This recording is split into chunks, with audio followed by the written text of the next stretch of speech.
Well, Tammy, again, just thank you so much for joining me today. It's so excited to talk to you about Man and Witch. I love how this project came about, but I just wanted to hear it kind of in your own words, kind of how you felt going into this. It's obviously been a very long time since audiences have seen you on the big screen. Why was this the right project to come back? Can you tell us a little bit about the process behind it? Yeah, yeah. Well, so I never walked away from acting. I was constantly acting, I was performing, I was dancing. I walked away from Hollywood. And that just felt like the right thing to do at that time. But now felt like the right time to come back because this project was something that I could do on my own terms. It was something I could do with my family. It just, and there's this wave of 80s nostalgia right now. So I just kind of, it was in the zeitgeist, it just kind of picked me up and carried me forward. Can you tell me a little bit about your character, the film itself? Like, what can fans expect when they watch this? So she's not a child. She's not she's not 11. In case anyone thought that life and art were going to imitate each other. It's a very different character. And it's a I love the character of the Empress partly because she represented strength in this very sort of gentle way. And I thought that that was a really good message to send to little girls. I'm always looking for complex female characters. And it made me happy that I could be part of a legacy where little girls realize that they can contribute a lot to the world through being wise and kind. And with the witch, I feel like just being a kind of a middle-aged person who has the right to have a second chance, who has the right to be flawed. She's kind of terrifying in the beginning. She's very banged up. But she transforms, and we all deserve the opportunity to embrace, our flawed selves and have the opportunity for love, even if we're not perfect. So that's what they can expect. I love that as well because I do think, as you know as well in Hollywood, I feel like women almost age out of a career. Was it Yes. nice and kind of like refreshing to be like, no, this is who I am, this is who the character is, and I'm not going anywhere? 100%. I think it's funny. It's like I was running away from being a starlet or an ingenue. It wasn't a role I felt that comfortable embracing inside the Hollywood frame, but it's almost subversive to come back in your 50s and be like, I need space. I want to be seen. I deserve a story that, and there's so many women out there my age who kind of feel a cultural pressure to kind of recede. And it's super exciting to be like, no way, spotlight right here. All of us ladies. Oh, absolutely. And because we're in the UK and we adore Strictly Come Dancing, you have one of our absolute favourites, Giovanni Panice, dancing, which I think just to be around him dancing must be amazing. But what was it like to work with him and to sort of witness that talent firsthand? Well, I wasn't familiar with the show. I actually didn't know anything about Giovanni.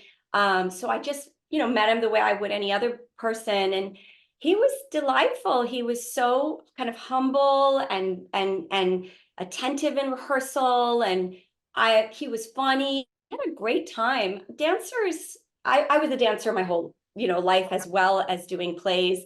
And I think, that's something that's so special about art when you have practiced in the same sort of vein. There's just like the shorthand. So dancers and dancers just, we get each other. I wanted to touch on something you said at the very top because you're right, the 80s sort of, trends and zeitgeist very much back in trend, really. And obviously Never Ending Story got a lot of love after being featured on Stranger Things. What kind of went through your mind when that started sort of bubbling up? What was kind of, going on? Did you kind of feel that this was almost like a moment to emerge following that moment? Yes. But I also have to give credit where credit is due. I would say my husband could see that something in me wanted that, but that I probably I mean, I had a great life. I had my dance company. I was teaching, but I think he understood that it would be helpful on my bucket list to do one more, hurrah, get back into it. My vertebrae are all completely, crumbling after a lifetime of dancing.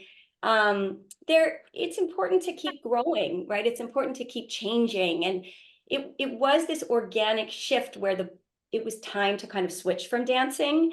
It's so hard to let go of a dance career. Every dancer will tell you, you just grip it with, the grip of death. You just don't want to let it go. But of course, new things are on the horizon. When one door closes, another one opens. It's just so scary to go over that threshold. And so he sort of gently held my hand, and we walked back by this giant Spotify ad a block from my house. And it was Falcor with Noah sitting on it. And he was like, take a look at that, Tami. maybe now's the time. And then, of course, the song was on Stranger Things, and I started going to cons, and I still get letters after 40 years, like in the mail, like big stacks of letters. Like, it's crazy. So I'm going to say that maybe I knew, but it's more that the people around me knew. And I just felt so sort of gently kind of led forward. And I'm so grateful for that support and that push. I needed it. And it's been just a real pleasure to embark on this wild ride. And things like Stranger Things as well felt very, very of its time, like weirdly of its time, considering how it's made. I mean, that team did such an incredible job capturing the vibe of the 80s and the set pieces. It's honestly one of my favorite shows. I was very excited when the theme song came on. I did Millie Bobby Brown's challenge. I danced to it. I'm a fan of the Neverending Stories, just like everybody else. Would you do a cameo? Have they asked you for any kind of cameo over the years? Of course I would do a cameo. They haven't asked me. I think things are slowly in the works. And I wanted to know, have you picked up the acting bug again? Can we see you in anything else? Are you hoping this is step one on many other steps on the road? I would love to act more. I was doing plays in New York before I was doing film, and there is a kind of switch from theater to film, but it's not as big as you might think. Losing yourself in a story is what you need to do. Forgetting that like taking away that thing that when you're watching yourself, which I think so many of us live with in life. How did I sound? How did I look? So exhausting. And the best part about acting is you all that goes away, and you're just part of this story. And when that clicks in, it's magic. So am I chasing magic? Always. Is there anything, a dream that you have on the list, a bucket list thing that you would like to do? My bucket list is to make a Man and Witch sequel.